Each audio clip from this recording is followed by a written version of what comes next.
well-regulated militia being necessary to the security of a free state. The right of the people to keep and bear arms shall not be infringed. Welcome to another edition of Bearing Arms, Cam and Company. My name is Cam Edwards. Hopefully you know that by now, but just in case you don't, there you go. At Cam Edwards on Twitter. I've not been on Twitter, actually, the last few days.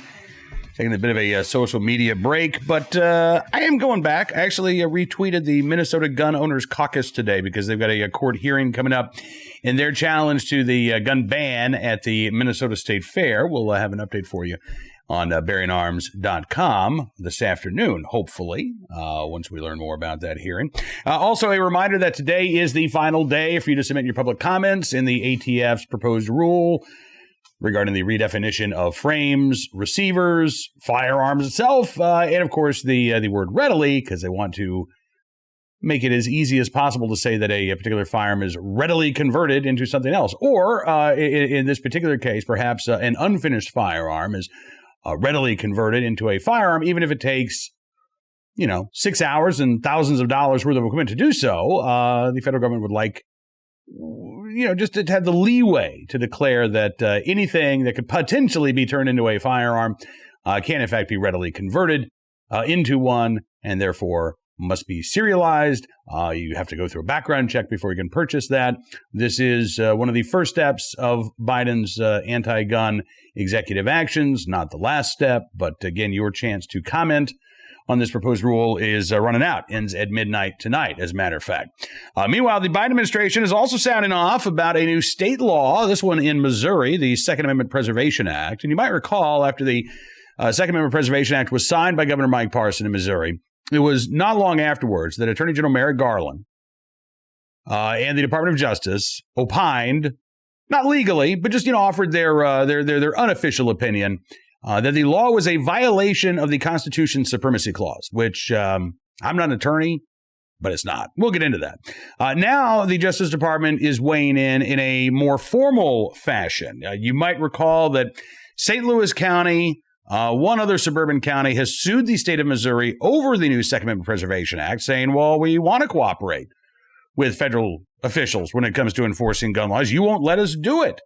And so now this case is in circuit court in Missouri. This is not a federal case. This is a state case. And the New York Times reporting that the Justice Department is getting involved here, filing what amounts to a friend of the court brief. They are not officially joining this lawsuit, but they are filing a brief laying out their arguments against the Second Amendment Preservation Act. They say that it is preventing local law enforcement from working with federal agents on gun cases, already hampering joint drug and weapons investigations, saying that what the New York Times describes as among the most extreme state gun rights bills enacted in recent years is, putting a stop to the federal enforcement of laws, which is not the case, by the way. Second Amendment Preservation Act says nothing about federal officials can't enforce federal law in the state of Missouri. What the Second Amendment Preservation Act says is state and local officials cannot cooperate with the federal government in the enforcement of any gun control laws. And that is what has the Biden administration hopping mad. In this brief, they write, HB 85 undermines law enforcement activities in Missouri, including valuable partnerships federal agencies have developed with state and local jurisdictions. It is also plainly unconstitutional under the Supremacy Clause. It's not.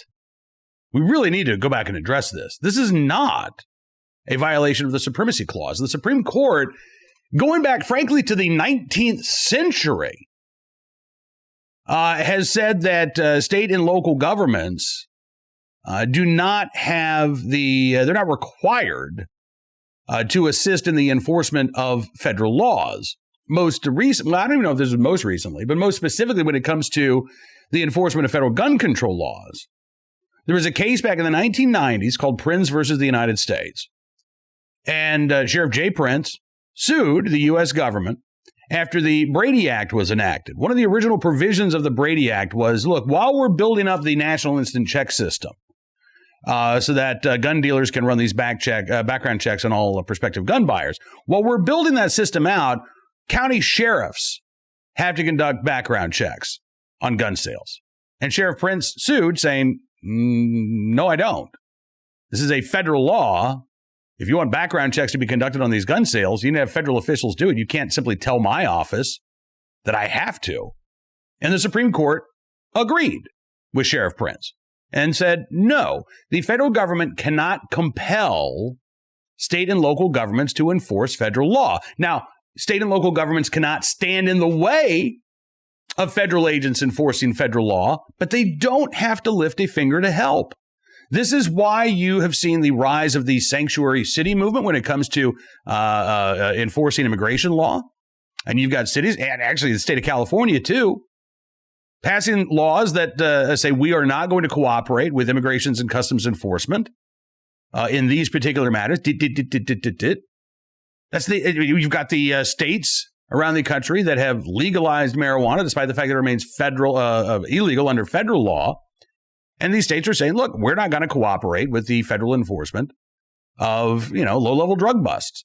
This is the same idea, only now we're talking about the right to keep and bear arms. And instead of no, we're not going to cooperate with the enforcement of federal immigration laws, it's no, we're not going to cooperate with the enforcement of federal gun control laws.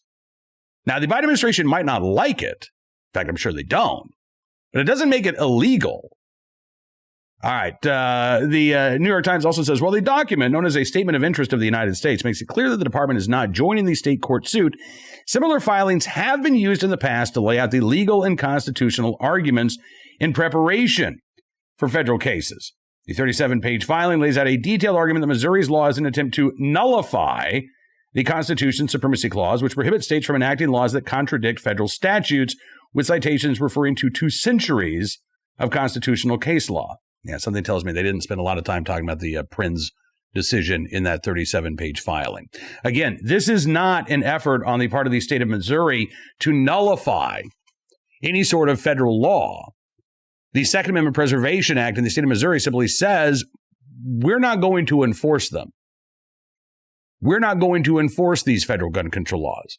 Not at the state level, and political subdivisions are not allowed to enforce these laws either. If they do, and if an officer in one of these political subdivisions enforces federal gun control laws in violation of the Second Amendment Preservation Act, then they could be sued as a result of that.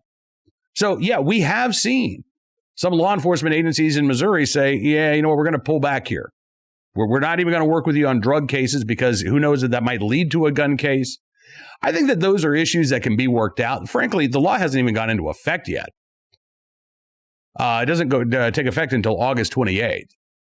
But these are issues that will be worked out over time. As for the constitutionality, again, I'm not an attorney, so take this with a grain of salt, but I've seen a number of bills this year. Second Amendment Preservation Act, Second Amendment Sanctuary Acts, state-level laws. Some of them are so vague as to be meaningless. Like Arizona's Second Amendment Sanctuary law means nothing. It's words on a piece of paper. Ironically, Tucson officials have said we're not going to abide by this law, which is, again, it's a moot point because the law really doesn't actually do anything. Missouri's law actually does have some teeth to it, which is, I think, why the Biden administration is responding to the state of Missouri in a way that they have not responded to the state of Arizona, to the state of Oklahoma, and to what the other half dozen or so states that have passed similar legislation this year. They're singling Missouri out. And I think it's because Missouri's effort actually is the most comprehensive piece of legislation in terms of setting those limits of cooperation between state and local law enforcement and federal law enforcement. And the Biden administration ultimately wants to compel these agencies to actively enforce federal law, which, again, that's not what the Supremacy Clause is all about. Yes, the federal law is the law of the land, but that doesn't mean when it comes to enforcing that law, it's up to local law enforcement. Just go back again and see what the Supreme Court said in Prince versus the United States. So we're going to keep our eyes on this situation here to see if the federal government maybe will file suit itself in federal court once this law takes effect on August the 28th. But clearly, the Biden administration's anti-gun agenda involves not only weaponizing the ATF, not only using the full resources of the DOJ, but again, trying to not even recruit, but trying to draft state and local law enforcement to enforce Joe Biden's anti-gun agenda as well. So this is definitely worth keeping an eye on. All right, let's turn our attention now to today's armed citizen story, our good deed of the day, and our recidivist report as well. We'll start there. A story out of Maryland. Third man charged in Hagerstown shooting could face, that's the key word there, could face prison time for a probation violation. And yes, this was involving an actual shooting. This is from the Herald Sun newspaper, the Herald Mail newspaper, in Hagerstown, Maryland. There were three guys originally charged in a shooting that happened in April of last year in an alley near the city's fairgrounds. All three of them have now entered plea agreements, and all three of them now face the possibility of going to prison for a shooting. 22-year-old Edward Anthony Blackwell pleaded guilty this week in Washington County Circuit Court to conspiracy to commit first-degree assault. He was sentenced by a judge to 10 years in prison, with all of it suspended, except for 279 days, which just coincidentally is the amount of time that he has spent behind bars awaiting trial. So he's out. He's done. In exchange, other charges, including conspiracy to commit attempted first-degree murder, were dropped. Blackwell placed on 3 years of probation. 18 months of that must be supervised, and then he has 18 months of unsupervised probation. So, yeah, conspiracy to commit first-degree murder, we'll leave that aside. We'll charge you instead with conspiracy to commit assault. We'll let you off with time served and a little bit of probation. He appeared in court, by the way, via Zoom because he's being held right now without bail in Harford County, Maryland, where he's accused of violating his probation on a first-degree burglary charge. And because he is accused of violating his probation on that first-degree burglary charge, he is now facing the potential of 13 years in prison. The two other co-defendants in the shooting case, 24-year-old Elijah James Miller and 31-year-old Milton Paul Brown, also both entered plea agreements. Elijah Miller pleaded guilty back in April to first-degree assault. He was sentenced to 15 years in prison, all of it suspended except for the 286 days that he had spent behind bars awaiting trial. And Miller, by the way, also admitted violating his probation on an earlier conspiracy to commit robbery charge. He was sentenced to 5 years in prison for that. But I don't know if that was suspended as well. It kind of sounds like it. Brown, meanwhile, pleaded guilty April 22nd to second-degree assault, as well as illegal possession of a regulated firearm. He was sentenced to 10 years in prison, 6 of those years suspended on the assault charge, a consecutive 5 years in prison, all of it suspended. On the gun charge, he was then placed on 18 months of supervised probation, and in exchange, other charges, including attempted first-degree murder, were dropped. Blackwell, the guy we were talking about, the first guy we were talking about, could potentially face 13 years of active incarceration if he violates his probation. But again, right now, he's been sentenced to time served. Miller got 5 years. Brown got 6 years of active incarceration and a lot of time. But again, actually, I take that back. The newspaper says that Miller got 5 years, but he didn't. He got 5 years for violating his probation in an unrelated case. Brown was sentenced to 6 years on the assault charge. So he did get 6 years for something that was originally first-degree attempted murder. Now, I don't know about you. A shooting that results in slaps on the wrist for almost everyone involved. Yeah, I'd call that a recidivist report. Particularly coming from the state of Maryland, where they've got all kinds of gun control laws on the books, really high violent rates of violent crime. And again, not much in the way of consequences for actual violent offenders. Now, we'll stick with the state of Maryland for today's armed citizen story. This is from Fox 5 in Washington, D.C. Police identify an alleged intruder that was shot and killed by a homeowner in Montgomery County, Maryland. This is in the D.C. suburbs, Germantown, Maryland. It was Monday night. Officials say they got a call just before 7:30 p.m. about an intruder shot there in Germantown. Caller said a man was trying to get into his home by force, and he shot the man trying to get in. The alleged intruder, since identified as 31-year-old Luis Alfredo Sanchez of Germantown. Police believe that Sanchez and the homeowner did know each other. They say the investigation is still unfolding.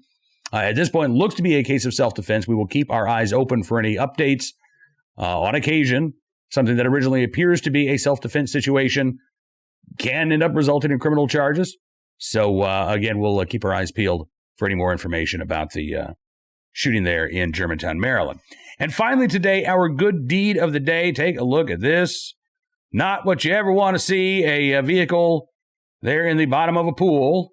Happened in Walnut Creek, California. Police officer Michael Sizz was the first to arrive on scene after police got a report of a vehicle that drove through a fence and possibly into a backyard pool. When Sizz arrived, he jumped into the pool and pulled the 79-year-old driver from the car after seeing the SUV quickly sinking to the bottom of the pool. He was able to perform CPR on the 79-year-old before medics took the driver to the hospital. He said, I held on to him and pulled him out. He said, I knew at that point that he'd been underwater for some time. So I started CPR, chest compressions, and after some time, he started to show some signs of coming to. Officer Sizz has been with the Walnut Creek Police Department for about 4 years, says this is the first time that he has saved somebody on the job. They are still investigating the accident. They say the driver likely suffered a major medical emergency, which led to him going through the fence there and ended up in the pool. But the good news is it appears that the 79-year-old is going to be okay, thanks to the quick thinking and the fast actions there of the officer in Walnut Creek, California, Officer Michael Sizz, in the right place at the right time, willing and able to do the right thing. And we thank you, sir, for your very, very good deed. All right. That is going to do it for this edition of Bearing Arms Cam and Company. Want to thank you for being a part of the program as always. Again, one more reminder, midnight tonight, that is the deadline for you to submit your comment in the ATF's proposed rule regarding redefining frames, receivers, firearms, the word readily, trying to expand record-keeping requirements for FFLs. And this is one of two proposed rules that are open right now for public comment. The second comment period closes in, I believe, early September. I don't have a specific date for you, but that is regarding the proposed rule that would, in essence, reclassify pistols that have stabilizing braces attached to them as short-barreled rifles. Most particular AR-style pistols with stabilizing braces attached. This is, as we've talked about with our friend Stephen Gutowski of the Reload.com, this is nothing more than a backdoor gun ban. An attempt to redefine a product, stabilizing braces, actually two products, stabilizing braces and pistols that are both legal to own. Neither one of them fall under the auspices of the National Firearms Act. But the ATF wants to have this new rule that, well, if you put a brace on one of those AR-style pistols, we can't tell you for sure that it's a short-barreled rifle, but it's probably going to be a short-barreled rifle. And if you don't register that item under the National Firearms Act, if you don't pay the $200 tax stamp to register that firearm with the federal government, I mean, you could be looking at a felony charge, could be looking at 10 years in prison, could be looking at a $250,000 fine. Again, we can't tell you for sure whether or not the gun that you own will be considered a short-barreled rifle, but, better to err on the side of caution. That's what the that's what the Biden administration is trying to do here with this second proposed rule. And I truly believe that you take these two proposed rules in conjunction with each other, the attempt to redefine readily converted, the attempt to say that, well, we can actually ban millions of firearms that are not restricted items simply by redefining them. I honestly believe that this is leading up to Joe Biden and the Biden administration trying to ban AR-15s, other semi-automatic rifles, by declaring that they are readily converted into machine guns and therefore should be considered restricted items that need to be registered under the National Firearms Act. That would allow Joe Biden to enact, or at least attempt to enact, the gun ban that he talked about on the campaign trail without introducing legislation, without a single vote in Congress, because the votes aren't there for his gun ban in Congress. So if Biden wants his gun ban and he can't get it through legislation, stands to reason that he's going to try to do it through executive action, whether or not he actually has the authority to do so. All right, that is going to do it for this edition of Bearing Arms Cam and Company. Thank you again for joining us on the program. If you like what you heard, I would encourage you to check out bearingarms.com throughout the day. You can get even more Second Amendment news and information if you like what you see there. I'd also encourage you to become a VIP member. All you got to do, go to bearingarms.com/subscribe. You can use the promo code GUNS to get 25% off of your VIP membership. We certainly do appreciate your support. In exchange, you will get exclusive analysis, commentary, stories you won't find anywhere else.